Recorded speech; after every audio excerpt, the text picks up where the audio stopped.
नमस्कार, मैं अनु सिंह विद्रोही। साथियों, हाजिर हूँ एक और इंटरेस्टिंग टॉपिक के साथ में। आज का टॉपिक बहुत इंटरेस्टिंग है। आज हम बात करेंगे महाराणा प्रताप, सच और झूठ। महाराणा प्रताप जिनको सब जानते हैं, इतिहास में दर्ज उनके विषय में जिस तरीके से बताया गया, एक महान पराक्रमी योद्धा थे। एक ऐसा योद्धा जिसने कभी भी मुगलों की अधीनता स्वीकार नहीं की। एक ऐसा योद्धा जो मेवाड़ के सम्मान के लिए मृत्यु तक लड़ता रहा। एक ऐसा योद्धा जिसका आज भी मेवाड़ में नहीं बल्कि पूरे देश में सम्मान होता है। और जब एक तरफ सारे राजा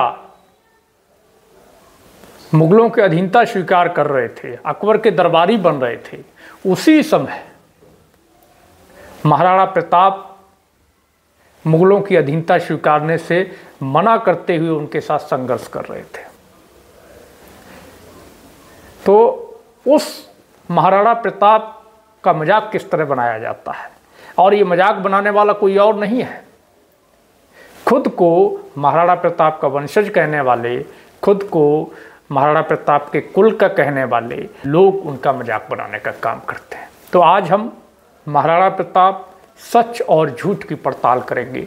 कहानी क्या है, हम उस पर बात करेंगे। जो आपने सुना होगा सोशल मीडिया के माध्यम से, तमाम किस्से कहानियों में अक्सर बताया जाता है कि भाई महाराणा प्रताप का जो भाला था वो 81 किलो का था, और उनका कवच जो था वो 72 किलो का था। महाराणा प्रताप की तलवारें 208 किलो की थीं, वो खुद 110 किलो के थे, और उनकी लंबाई जो थी 8 फीट 10 फीट लंबाई थी। तो ये इस तरीके की कहानियाँ गढ़ी जाती हैं। आप सोचिए, क्या कोई व्यक्ति 208 किलो की तलवार पकड़ के लड़ सकता है? क्या कोई व्यक्ति 80 किलो का, 81 किलो का भाला लेकर के युद्ध कर सकता है, भाला फेंक सकता है, लड़ सकता है? क्या कोई भी व्यक्ति लगभग, जो बताया जाता है पूरा टोटल 3 साढ़े 3 कुंटल वजन लाद करके युद्ध कर सकता है, दौड़ सकता है, चल भी सकता है? आप कल्पना कीजिए। क्या कोई घोड़ा तो 3 4 5 कुंटल वजन लेके दौड़ सकता है? तो इसी पे आज हम बात करेंगे कि सच क्या है। इसमें कतई संदेह नहीं है, महाराणा प्रताप एक महान योद्धा थे।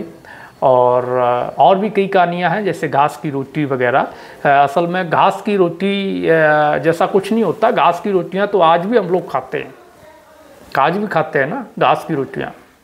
तमाम गांव में रहने वाले लोगों के घरों में घास की रोटी बनती है कि नहीं बनती है? जो वो साग होता है या जो बथुआ होता है, गांव के लोग जानते हैं।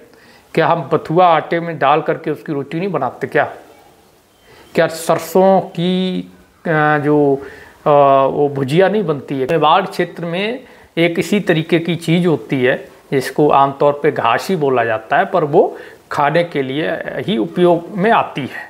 तरीके से महाराणा प्रताप जब भीलों के बीच में रहे, तो जो उनका भोजन था, आम गरीब जनता का जो भोजन था, वही भोजन महाराणा प्रताप ने ग्रहण किया। वो घास की रोटी नहीं, वो इसी तरीके से खाने वाली घास होती थी, यानी कि सब्जी होती थी। जिस तरीके से हमारा खेतों में, आलू के खेत में, आलू के सीजन में बथुआ होता है खूब, और उसको घास ही बोलते हैं, वो घास ही होता है बथुआ। उसकी रोटी भी बनाते हैं, सब्जी भी बनाते हैं, उसकी पूड़ियाँ भी बनाते हैं, कचौड़ियाँ भी बनाते हैं, बहुत टेस्टी होती हैं। अब सर्दी का सीज़न आ रहा है, तो सर्दियों में अक्सर इसकी डिमांड बढ़ जाती है। शहरों में भी ये ऊंची कीमतों पे बिकता है, आप देखिएगा। तो ये उसी तरीके से एक होता था।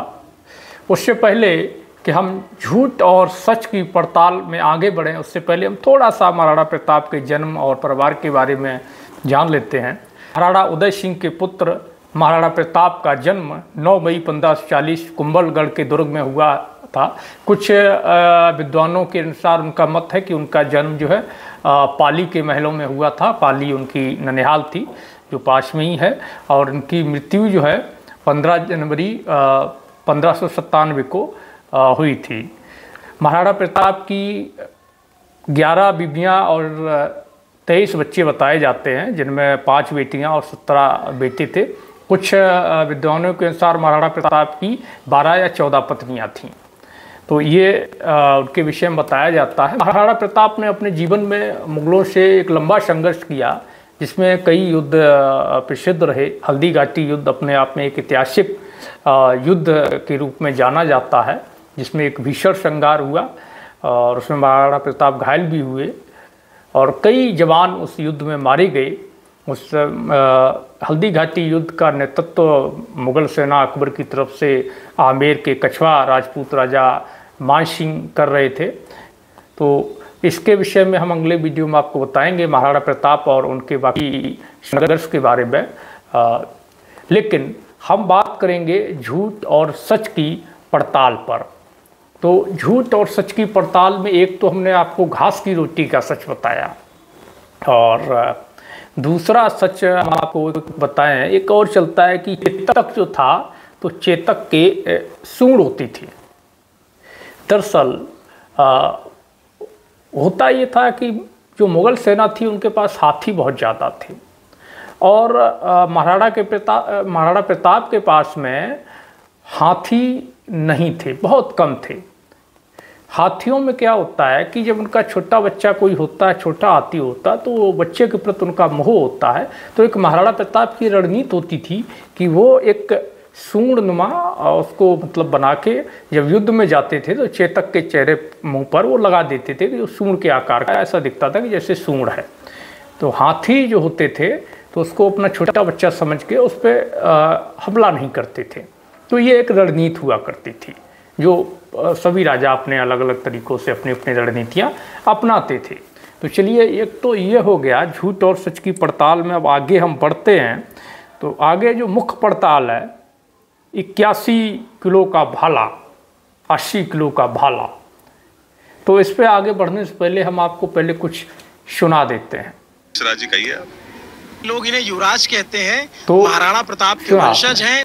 ये महाराणा प्रताप के वंशज हैं लक्षराज जी, और इन्होंने पूरी सच्चाई बयान की है। हालांकि हम किसी का दूसरे का वीडियो नहीं लगा सकते, तो आपकी पुष्टि के लिए ये हम कुछ उनकी थोड़ी बहुत वो लगा रहे हैं। तो अब 81 किलो के जो भाले की पुष्टि है, तो पहले आप ये देख लीजिए जो अस्त्र वगैरह हैं, और ये भाला है जो अस्त्र हैं। 80 किलो का भाला कहा गया, वो 3 किलो का भाला है। 81 किलो का जो भाला असल में बताया जाता है, वो भाला महज 3 किलो का भाला है। और जिन तलवारों का वजन 208 किलो बताया गया है, वो तलवारें जो है 1 किलो 799 ग्राम, यानी कि 1.5 किलो से ऊपर 1 किलो 800 ग्राम की तलवार हैं। इसके अलावा जो कवच आप देख रहे हैं, कवच का जो वजन है वो 16 किलो वजन है, यानी कि 16 किलो 250 ग्राम कवच का वजन है, जो उतना बनता भी है क्योंकि लोहे का होता है और एक ऊपर से नीचे पूरा पहना जाता है, तो उसमें 15-16 किलो कवच का वजन होना नॉर्मल बात है। और इसके अलावा जो टोटल वजन की हम बात करें, जो सारा वजन वो लेके चलते थे, तो 34-34.5 किलो टोटल वजन होता था। आप ये बोर्ड आप देख सकते हैं। तो टोटल वजन 34-34.5 किलो होता था। और जो हाइट बताई जा रही है 8 से 10 फीट 20 फीट या जो भी किंवदंतियाँ गढ़ी जा रही हैं, तो आप पहले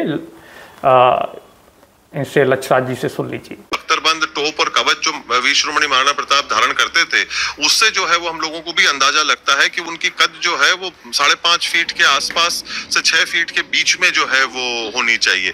यानी कि महाराणा प्रताप जी की जो हाइट थी वो 5.5 या 6 फुट के बीच में थी। कवच से ये आइडिया लग जाता है।